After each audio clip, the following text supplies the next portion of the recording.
cómo anda la cosa. Yo tenía miedo, yo dije, hoy no se conecta, hoy me dejó solo. No, hombre, estaba por aquí acabando de preparar algunas cosillas. ¿Qué tal todo? ¿Qué? Pues muy bien, muy bien. Eh, con las mismas tareas que teníamos la semana pasada, pero muy bien. ¿Y tú qué tal? ¿Cómo andan las cosas por tu universidad? Bien, la verdad es que sin ninguna novedad de momento. Lo que no está tan bien o lo que quizá está un poco más de manera turbia o turbulenta es el ámbito comunicacional, ¿no? Tenemos bastantes cosas que conversar hoy. Sí, tenemos varios temas Ya, que vamos a tocar. Si quieres empezamos.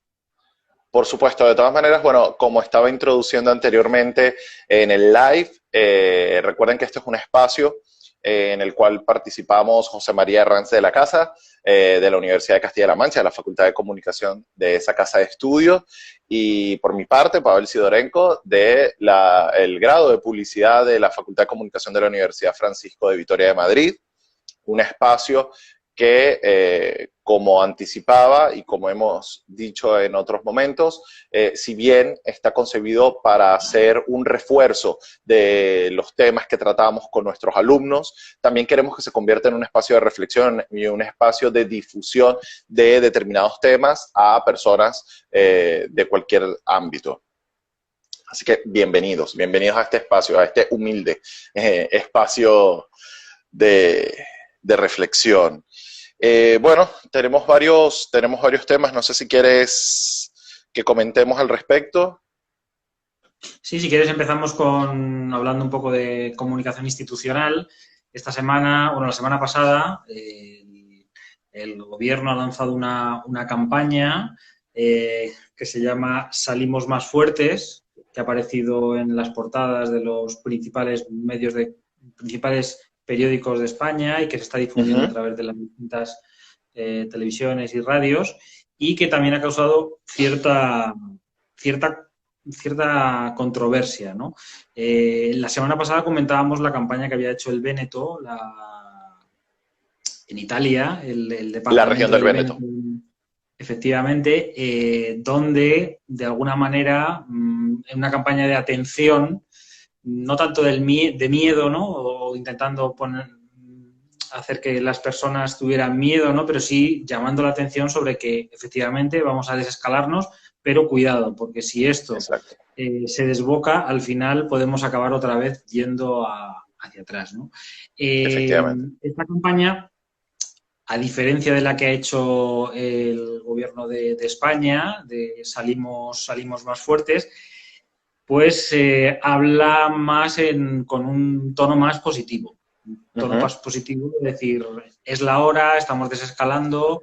De hecho, las imágenes no son gente poniéndose la mascarilla y saliendo de casa, una especie de hospital, con la gente aplaudiendo, con los médicos aplaudiendo. Bueno, se juega con esos elementos. Además, es una campaña que se ha grabado en Mallorca, ¿no? En estas últimas semanas.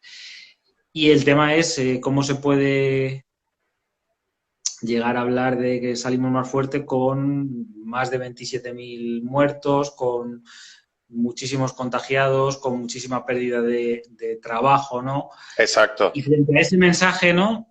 También el mensaje de qué es lo que está pasando, ¿no? Es decir, todo lo que estamos viendo estos días de sigue habiendo positivos, sigue habiendo gente que hace macrobotellones, personas que se reúnen en fiestas, personas que vienen del extranjero no guardan cuarentena. Es decir, Uh -huh. todos estos elementos, de alguna manera, que irían más en la línea de la campaña que decíamos el Véneto, ¿no? Es decir, una campaña diciendo cuidado, Efectivamente. precaución, poco a poco frente a esta campaña mucho más positiva. Hoy precisamente he visto una información también de otra campaña, no está hecha por el Ministerio, sino por una asociación que se llama Asociación Dual, en la cual habla de entre fase y fase, no desfases. Y es especialmente dirigida a los jóvenes que desarrollan o están volviendo otra vez a esa actividad, ¿no?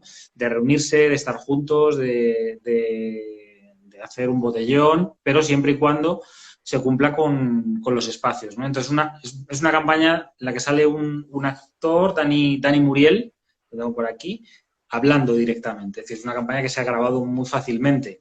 No ha necesitado de esta otra campaña que se ha hecho desde el Gobierno de España. Entonces, la cuestión, estamos hablando de comunicación institucional, estamos hablando de lanzar mensajes, sí, mensajes positivos, pero teniendo en cuenta, obviamente, qué es lo que ha pasado. Porque si no tenemos en cuenta lo que ha pasado, se puede tomar como algo demasiado lúdico festivo y efectivamente nos estamos dando cuenta de que hay gente que no está tomando esas precauciones. Efectivamente. Bueno, voy a aprovechar a saludar que nos saludan por el chat. Muchísimas gracias. Regresamos esos saludos. Ya tenemos por ahí también a nuestra invitada del día de hoy conectada.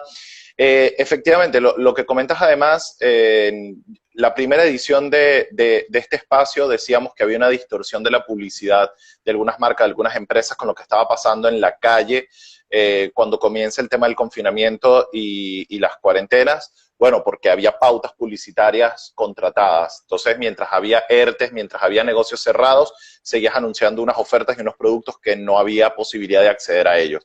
Ahora pareciera que se repite lo mismo, pero desde la parte institucional. Tú lo acabas de decir, hay una distorsión, es decir, no estamos más fuertes.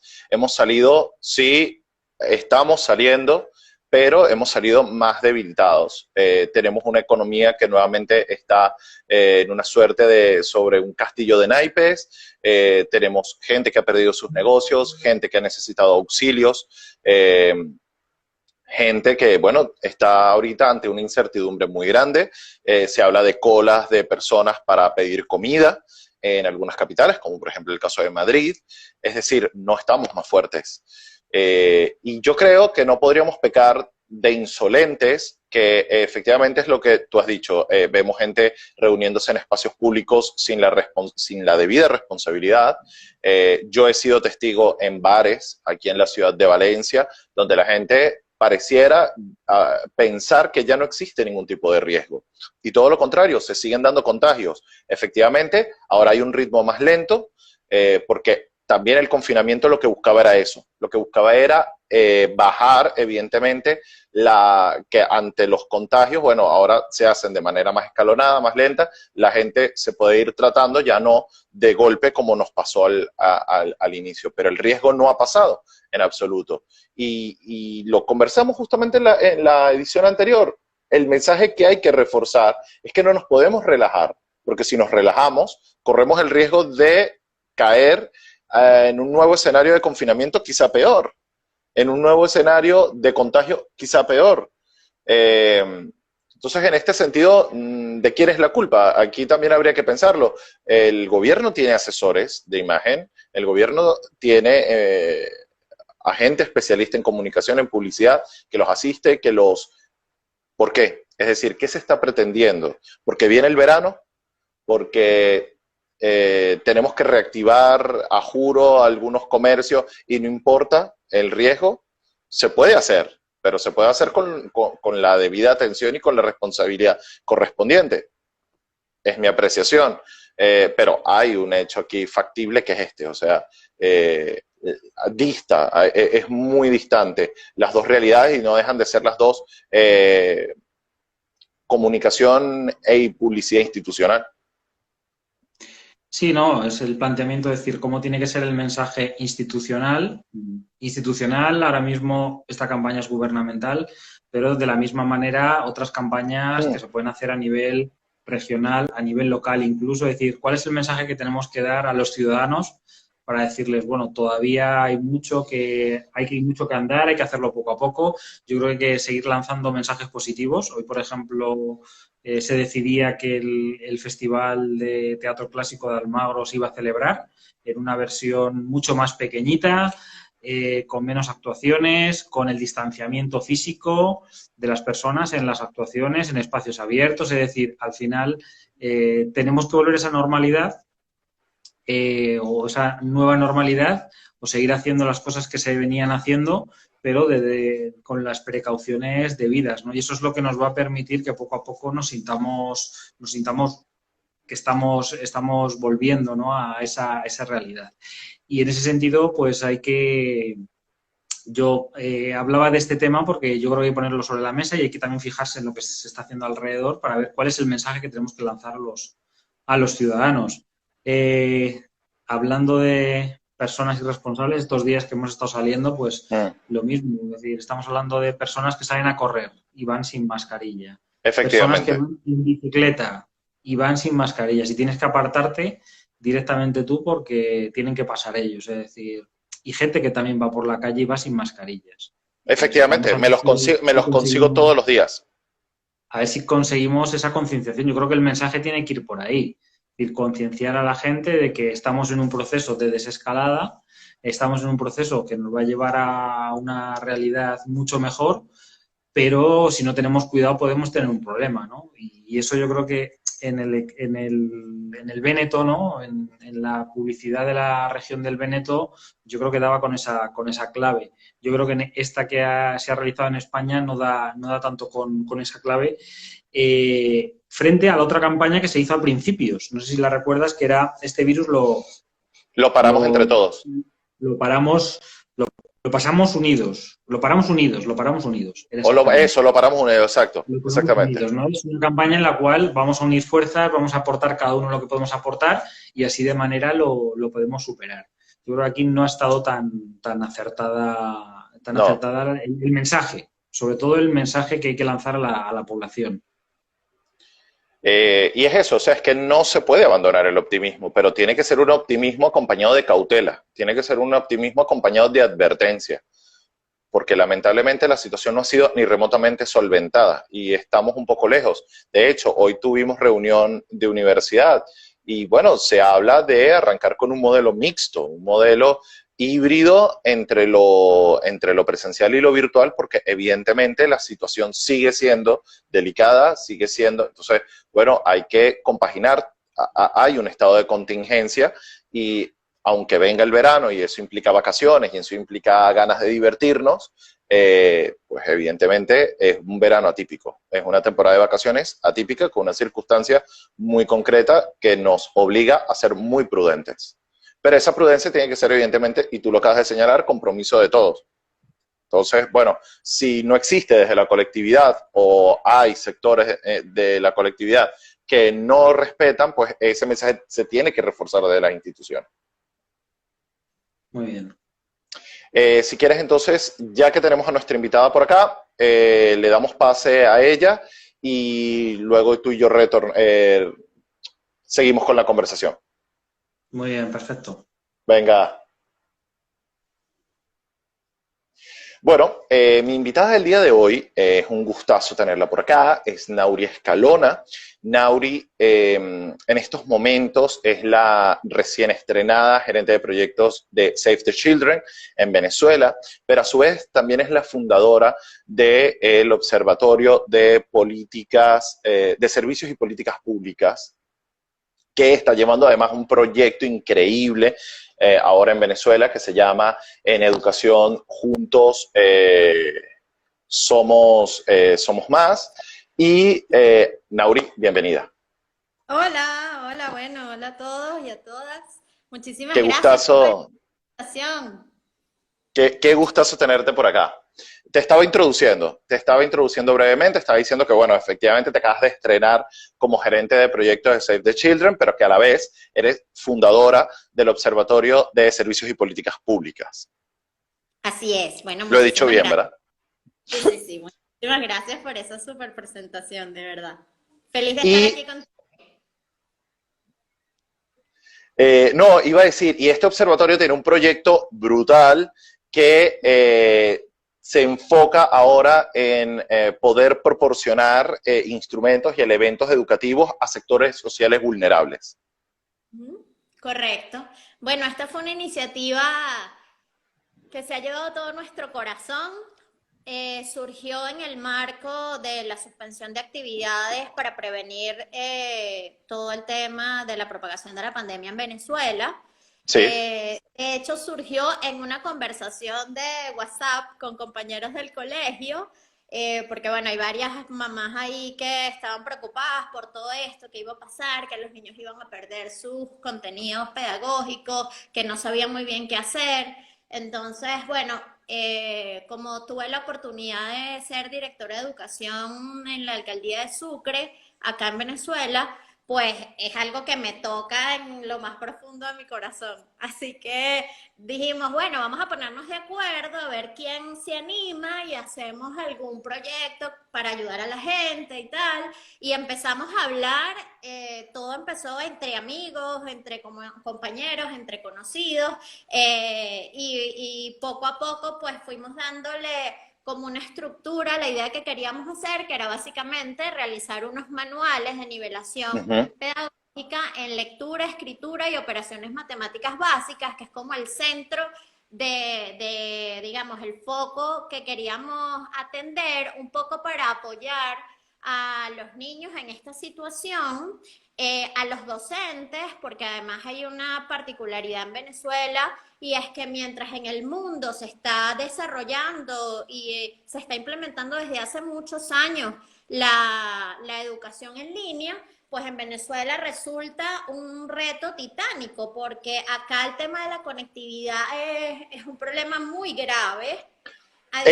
Ajá, Adicionalmente, los maestros pues tienen unos sueldos muy bajos, lo exacto. que, y por supuesto que, digamos, en otros contextos, de pronto en España, donde el Internet es, digamos, de acceso masivo, pues es una herramienta que podría ser más manejable o más potable de cara al sector educativo.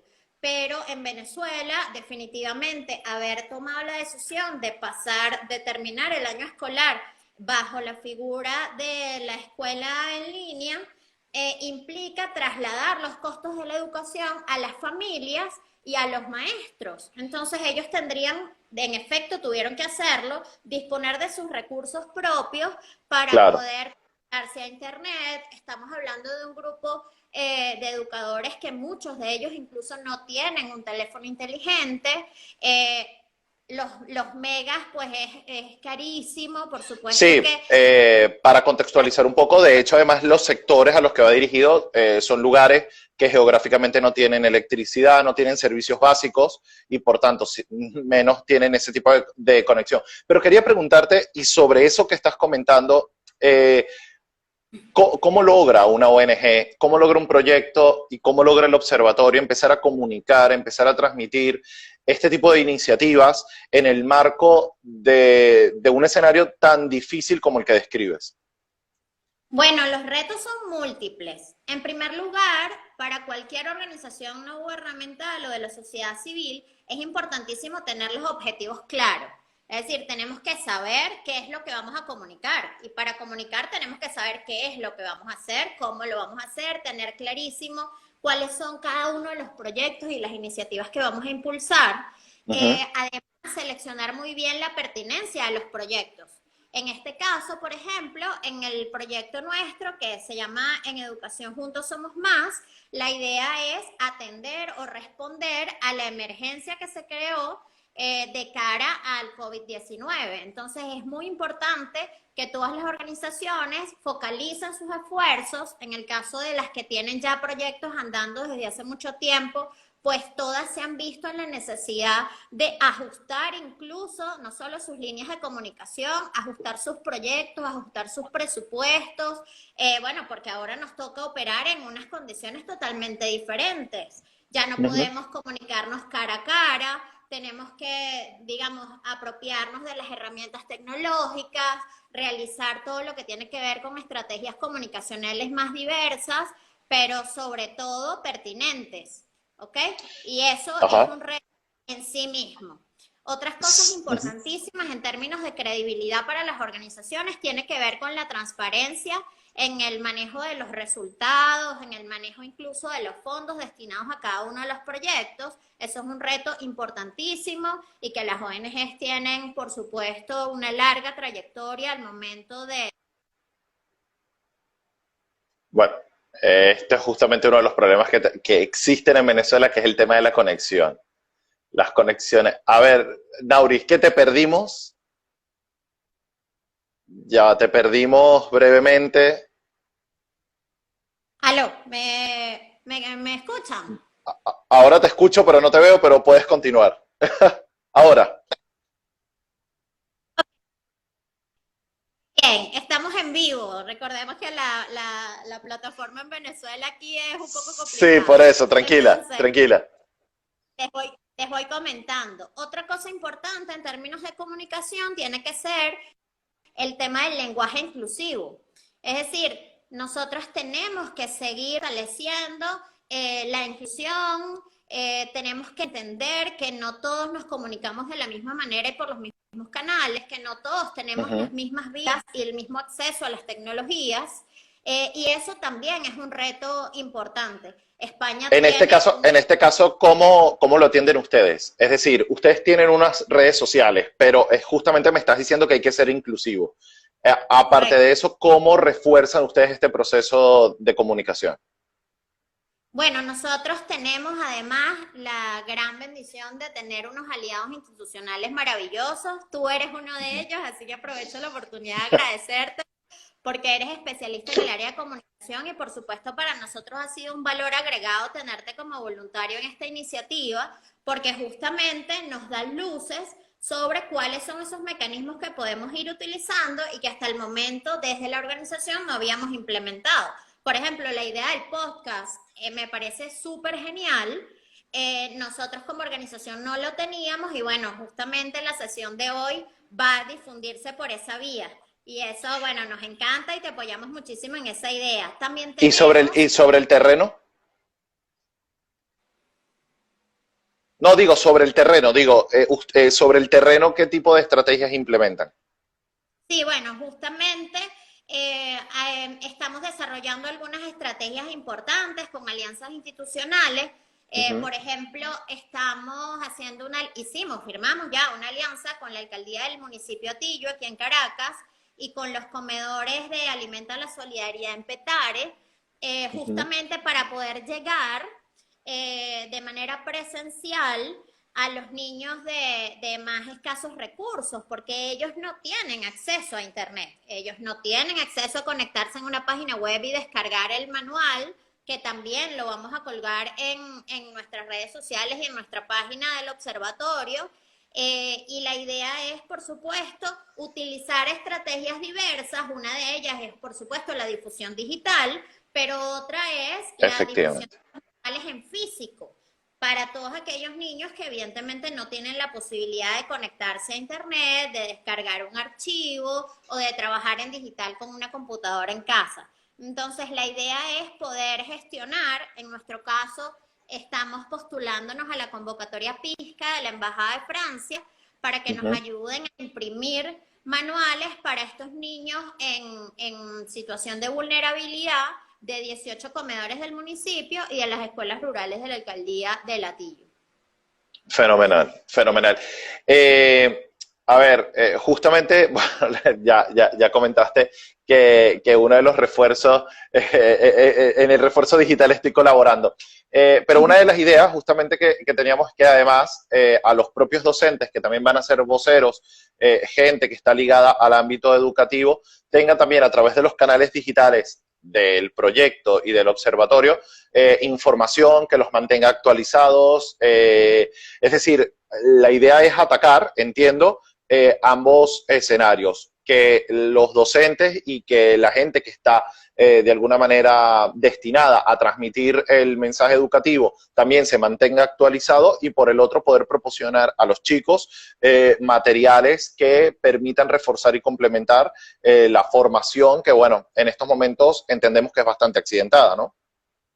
Correcto. Por supuesto, en primera instancia nuestros manuales están dirigidos a los niños, pero la idea es que están diseñados además por un equipo de voluntarios maravillosos a quienes adoro y que les mando un saludo porque además hay varios de ellos acá conectados con nosotros. Hola, profe Kenji, hola, profe Karina. Los saludo con mucho afecto y mucho cariño porque ellos han sido el motor de esto. O sea, son docentes que, digamos, se han enfocado y han puesto su corazón en el diseño de estos manuales, pero que además son garantes y replicadores de la información. Es decir, la idea es que estos manuales puedan ser utilizados activamente en las escuelas toda vez que inicie el año escolar, que va a iniciar, digamos, con unas características distintas al resto de los años escolares que hemos iniciado. Efectivamente. Entonces, la idea es que este pueda ser un insumo de utilidad para todos ellos, que es gratuito. Así que, bueno, feliz de que esto pueda ser una herramienta, digamos, de fácil acceso y de fácil difusión para cada uno de ellos, porque la idea aquí es apoyar a la niñez, apoyar a los educadores en un rol que no es nada sencillo en este momento para los educadores en Venezuela y por supuesto para las familias, porque no todas las familias cuentan con un adulto que pueda tener una formación que les permita acompañar Efectivamente, pedagógico en casa. Entonces, bueno, este es un insumo que les puede servir para apoyarlos en esa labor. ¿Podrías decir que esta carrera de obstáculos y quizás este pequeño drama que atraviesa en particular las ONG educativas es un escenario extensible a todas las ONG ahorita en el país, ¿no? Es decir, en cuanto a la manera de poder comunicar y a la manera de poder llegar a la gente? Sí, es un reto al que nos enfrentamos, digamos, desde todos los sectores, público, privado, organizaciones no gubernamentales. O sea, esto es un entorno completamente nuevo para todos, pero que creo que ya superamos la etapa de la sorpresa, ¿no? Que a algunas organizaciones las congeló, pero que después hubo como un resurgir, un repensarnos de qué manera comunicar, de qué manera actuar, de qué manera abordar el campo, porque no es fácil operar en estas circunstancias. O sea, esto implica incluso una inversión importante en equipos de protección individual, por ejemplo, para los equipos que están en terreno, abordando comunidades, y eso tiene un costo. O sea, al menos aquí en Venezuela es bastante alto, cuestión que no puede imputársele a los trabajadores o a los voluntarios. Entonces, las organizaciones han tenido que repensar esos procesos. Todas las que tienen, por supuesto, financiamiento externo en cada uno de sus proyectos, los financistas pues han entendido que es necesario reajustar esos presupuestos y esas dinámicas, porque bueno, la realidad lo demanda, y lo que no puede pasar es que nosotros abandonemos a nuestras comunidades en el momento en el que más lo necesitan. Todo lo contrario, el momento de mayor necesidad es donde se ven los aspectos de mayor solidaridad de parte de todos y cada uno de nosotros, como organizaciones de la sociedad civil, pero además como seres humanos y como voluntarios, en el caso de todos los que aportan y en el caso de los aliados que también desde sus fortalezas brindan grandes oportunidades a cada uno de los proyectos y las organizaciones. Nauri, para terminar, ¿tienes más o menos un estimado de cuál es el impacto en cuanto a personas que va a tener este proyecto? Es decir, en cuanto a universo docente y en cuanto a universo niños. Sí, queremos con esta iniciativa llegar a casi 700.000 personas a nivel nacional. Dentro del proyecto está establecido todo lo que tiene que ver con la difusión de la plataforma donde vamos a colgar los proyectos, que es la página web del observatorio. Incluimos dentro del proyecto que estamos buscando financiamiento esperamos que nos lo aprueben, para enviar mensajes de texto masivos, porque también descubrimos que esta herramienta de mensajes masivos le llega a mucha más gente, sobre todo a la gente donde nos queremos enfocar, que son aquellas personas que no necesariamente tienen un teléfono inteligente. Efectivamente. Llegar por plataformas como, por ejemplo, mensajes de difusión en otras vías o en otros canales que requieran megas y tal. Entonces, la idea es que a través de la mensajería de texto podamos difundir esos enlaces y adicionalmente vamos a tener, si ganamos esta convocatoria, vamos a tener la oportunidad de imprimir 600 manuales para los niñitos y las niñitas de los comedores de Alimenta la Solidaridad y de las escuelas rurales de la Alcaldía de Latillo. Nauri, muchísimas gracias por haber aceptado. Sé que tienes una semana complicada, que bueno, ahora como gerente de proyecto de Save the Children, tienes una agenda muy, muy, muy copada, aparte con lo del observatorio, así que te agradezco que hayas sacado este espacito para acompañarnos. Tenemos por acá también a un alumno de la Universidad de Castilla-La Mancha también conectado, así que saludo por allá a Gonzalo. Muchas gracias, Nauri. Muchísimas gracias. Espacio, de verdad, agradecidísima y muchísimo éxito con esta idea que está genial. Gracias por apoyarnos. Un abrazo. Muchísimas gracias. Adiós. Chao. Bueno, vamos a reconectar ahora con José María. Justamente esto, ¿no? La particularidad. Muchas veces pensamos que, bueno, que atravesamos una transformación tecnológica y por tanto todo el planeta está adaptado a estas circunstancias. Venezuela ahorita atraviesa una situación bastante particular en la cual, pues, bueno, podemos ver que las soluciones tecnológicas no son iguales a las que se pueden considerar en otros países. De hecho, si aquí en España hablábamos de que era difícil poder aplicar el modelo virtual para todos los chicos de educación básica, bueno, pues ya pudieron escuchar de voz de Nauri, por acá ya viene José María, lo triple y 4 veces más difícil que implica la situación allí. Y, por ejemplo, los mensajes SMS, pues, ¿cómo resultan una solución todavía pertinente? ¿Qué tal, José María? Pues bien, mira, aquí escuchando atentamente lo que iba diciendo la invitada. Bueno, pues nada, eso, estaba terminando de comentar que todavía estamos en pleno siglo XXI, que hablamos de modelos virtuales y hay una desigualdad bastante importante a nivel global sobre estas circunstancias, que a veces nos referimos siempre a África como el territorio más atrasado, pero que luego tenemos territorios donde hay unas particularidades específicas y Venezuela es un lugar donde hay unas desigualdades muy marcadas en cuanto al acceso a la tecnología. Entonces, si bien es cierto que hay gente que tiene acceso a todos estos elementos de interconexión, los sectores, hay enormes, grandes, quizás los mayoritarios sectores sociales que son populares no tienen acceso a ello y bueno, hay que comunicar de otra manera. Sí, hay que aprovechar las circunstancias de cada territorio, de cada país, para saber cómo podemos llegar hasta la población, ¿no?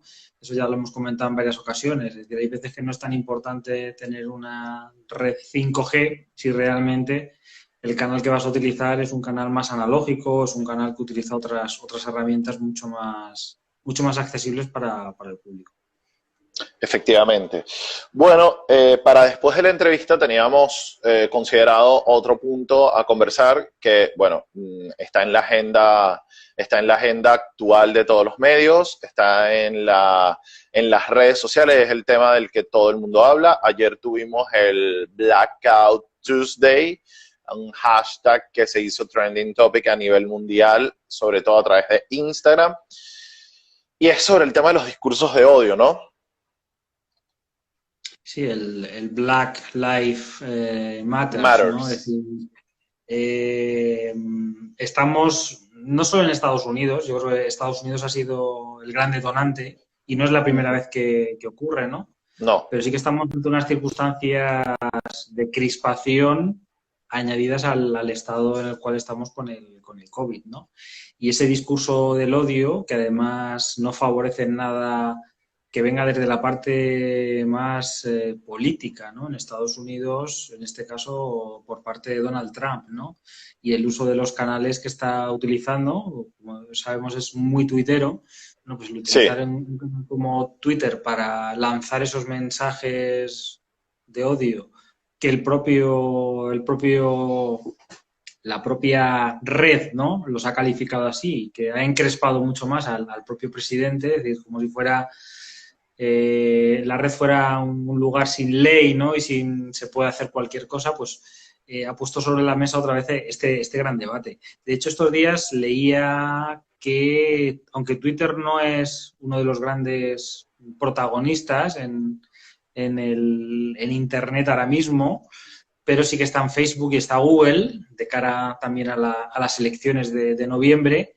Pero el hecho de haber realizado este control, ¿no? Que se hace a cualquier ciudadano que lanza este tipo de mensajes, y que los etiqueta, ¿no? O incluso los puede llegar a borrar para evitar todo este tipo de bulos, desinformación, falsas Efectivamente. noticias, discursos del odio, pues de alguna manera puesto sobre la mesa para qué utilizamos estas redes sociales.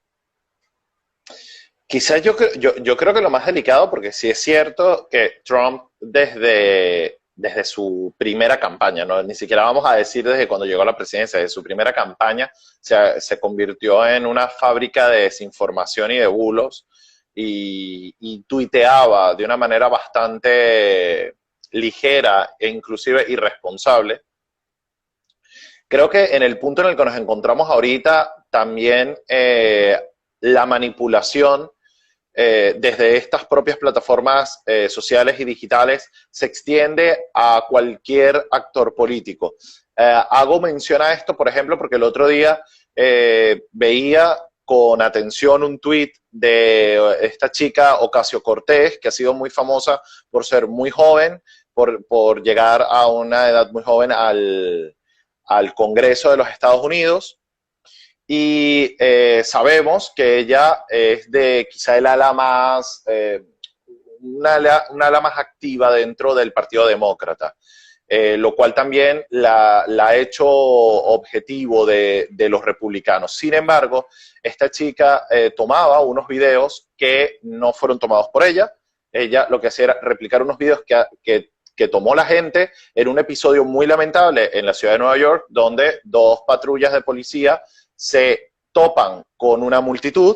Al toparse con la multitud les arroja objetos y lo que hacen estos dos vehículos es como avanzar un poco, a lo cual parte de la multitud, unos se caen, otros se tropiezan. Pero el tuit de Ocasio-Cortez decía, efectivos policiales de la ciudad de Nueva York atropellan a manifestantes. Bueno, resulta que no hubo atropello. Luego se demostró que no hubo tal atropello, es decir, hubo esta intención un poco de asustar por parte de estos dos vehículos, lo cual no deja de ser delicado. También es una situación muy tensa. También hay que imaginarse la situación de estos efectivos policiales dentro de esos vehículos, acorralados por esta multitud. No estoy defendiéndolo en absoluto, pero estamos hablando de que en esto es un momento de conmoción social bastante confuso. Sin embargo, se toma un video para formar otra matriz de opinión. Entonces, lo muy delicado que estamos viendo de esto es que tenemos desde el presidente del país hasta diferentes actores políticos de fuerzas contrarias, también ahora cada uno tirando a su lado y quizá magnificando algunos mensajes, lo cual hace todavía más delicado porque esta gente tiene un impacto sobre la opinión pública. Entonces, ahorita hay mucha efervescencia emocional. La gente está reaccionando de una manera muy, muy emocional a todo esto y vemos que justo este discurso del odio está creciendo como la espuma a través de las redes sociales. Entonces, en lugar de incrementar más esta efervescencia, los políticos y los representantes políticos deberían más bien intentar calmar, porque de hecho el hermano de George Floyd, que lamentablemente fue asesinado por un efectivo policial en un procedimiento de arresto, de detención, ha pedido que por favor cesen los disturbios, porque él ni está saqueando establecimientos ni está quemando propiedad privada. Entonces ha pedido a través de las redes sociales que por favor cesen esto, porque tampoco la idea es, tú lo has dicho, levantar la voz a una deuda social que todavía no está saldada a nivel mundial, pero que evidentemente ahora pareciera que ha trascendido a otras agendas, ¿no? Sí, la verdad que esto no beneficia en nada y de hecho también lo estamos viendo aquí en España, ¿no? En el Congreso de los Diputados, viendo cómo nuestros políticos pues al final están de alguna manera generando una conflictividad que tendría que ser todo lo contrario, es decir, vamos a intentar salir de esta posición de una manera, de la mejor manera posible, ¿no? Y hay muchas formas de hacerlo. Por ejemplo, hoy se está votando la sexta prórroga. Fíjate cómo todo el procedimiento para buscar los apoyos en la quinta prórroga. Y ahora prácticamente no se ha hablado nada de con quién, de cómo, a qué acuerdos se ha llegado y de qué manera se va a llegar. Y de qué manera, exacto. a esa votación favorable. Sin embargo, la semana pasada fue todo lo contrario. Es importante, ¿no?, que los políticos, de alguna manera, que son las personas a las cuales elegimos nosotros como representantes, tengan esa capacidad de estar muy por encima de lo que puede ser cualquier ciudadano, ¿no? Cualquier opinión de un ciudadano. Hoy leía también una noticia de los chalecos naranja, un movimiento que niega la pandemia en Italia. Un movimiento que ha nacido, que viene de la ultraderecha, de la parte de la ultraderecha del país, y que ya tiene un líder, que se reúnen y que niegan la pandemia. Igual que hay negacionistas de que la Tierra es redonda, ¿no? Sí, sí, es que los llaman los tierraplanistas del coronavirus. Pues eso, entonces también hay gente que niega que haya una pandemia. Es decir, bueno, hay cosas que son difíciles de negar, ¿no? Otra cosa es que estemos de acuerdo en las medidas que se puedan tomar, en las soluciones que se puedan tomar, en cómo afrontar, ¿no?, de una manera o de otra, pero negar hechos evidentes, pues obviamente nos pone en un campo en el cual todo es posible. Y ese es el problema, ¿no?, que todo es posible. De todas maneras, yo voy a reiterar una idea en cuanto a que los políticos y sobre todo los gobernantes deben ser muy responsables. Yo sé que esto evidentemente, a ver, no se ajusta mucho con la realidad o nada. Tienen que ser muy responsables de lo que comunican y cómo comunican, sobre todo el tema de la crispación social, porque además me preocupa ver, por ejemplo, gobernantes, gente que está en los gobiernos aquí en Europa, que ahora por conveniencia están publicando en las redes sociales algunos mensajes exaltando a grupos que están ahorita pues activos en las protestas en Estados Unidos. Y esto no deja de ser injerencista y deja de ser también irresponsable, porque te estás metiendo de alguna manera en un estado de conmoción de otro país que lo tiene ahorita al límite. Es decir, en Estados Unidos ya se le dio orden a la Guardia Nacional e inclusive al Ejército de intervenir. El otro día lo leía, yo creo que es la primera vez que el Ejército recibe una orden de estas características y es como la tercera vez que la Guardia Nacional se ve necesitada de intervenir. O sea, es una cosa muy loca y muy tensa. Entonces, doble y triple responsabilidad por parte de personas que estén en los gobiernos aquí en Europa de estar colocando algún tipo de publicaciones que no tienen ningún tipo de sentido, pero que evidentemente también buscan generar algún tipo de crispación y de profundizar determinadas polarizaciones aquí, en este territorio. Veíamos que en Berlín han iniciado ahora unas protestas también como consecuencia de lo que está pasando en Estados Unidos. Se hablaba también de Francia. O sea, es muy delicado el proceso que ahora viene, una suerte de tsunami que viene hacia Europa, que, bueno, además en el marco de esta pandemia es como doblemente delicado, ¿no? Toda la situación, y no sabemos bien a qué nos vamos a afrontar. Entonces, ahorita, tú lo comentabas, estamos atravesando un momento también muy delicado en cada país, en temas de economía, en temas sociales, como para que encima crispemos más, de manera irresponsable o ligera. Bueno, yo creo que es hora de ir acabando, ¿no? Vamos a ver las recomendaciones. ¿Nos has traído alguna recomendación hoy, Pavel? Sí, justamente hablabas de la particularidad del presidente de los Estados Unidos con Twitter, su relación particular con Twitter. Netflix ha estrenado una serie que se llama Space Force, Fuerza Espacial, que está protagonizada principalmente por Steve Carell, este humorista estadounidense que se hizo famoso con aquella película de Virgen a los 40. Que no viene más que ser una sátira a justamente esta medida de Donald Trump de crear una fuerza de defensa espacial.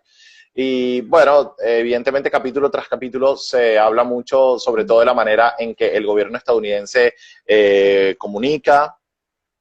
Bueno, nos hablan aquí temas de Ámsterdam, ¿no?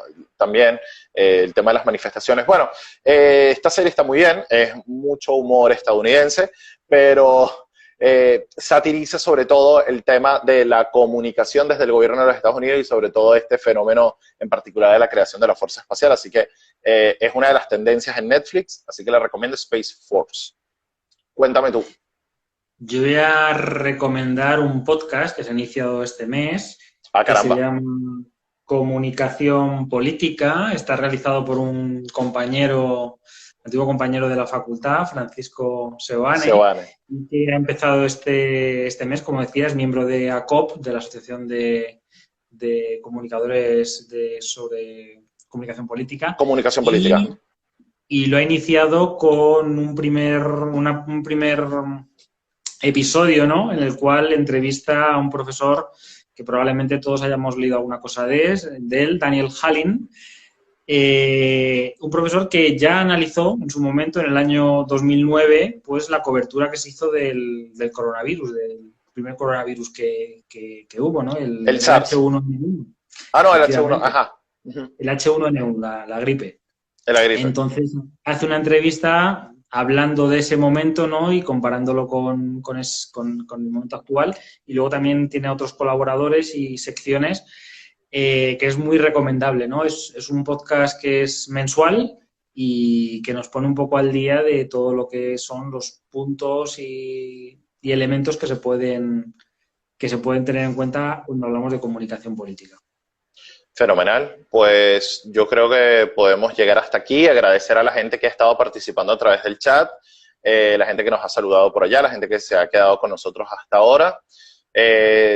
DJ José María, ¿tiene alguna recomendación para el día de hoy? Sí, estoy cargando. Yo te confieso, voy con mi confesión, te confieso que tengo pendiente escuchar el podcast de Paco. Lo vi y quiero tener un espacio tranquilo para poder con calma escucharlo. Bueno, pues vamos con una canción que probablemente hayas escuchado.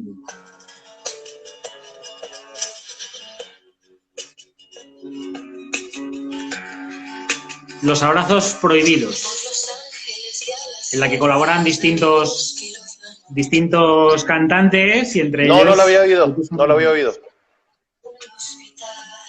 Pues muy recomendable. Además, hoy en el día en el cual han dado el premio Princesa de Asturias de la Concordia a todos los sanitarios, pues es una buena canción, ¿no? Para acabar esos abrazos prohibidos que próximamente dejarán de estar tan prohibidos, ¿no? Esperemos. Bueno, José María, un gustazo estar otro miércoles por acá. Muy bien. Nos vemos el próximo. Efectivamente. Venga, hasta luego. Hasta luego.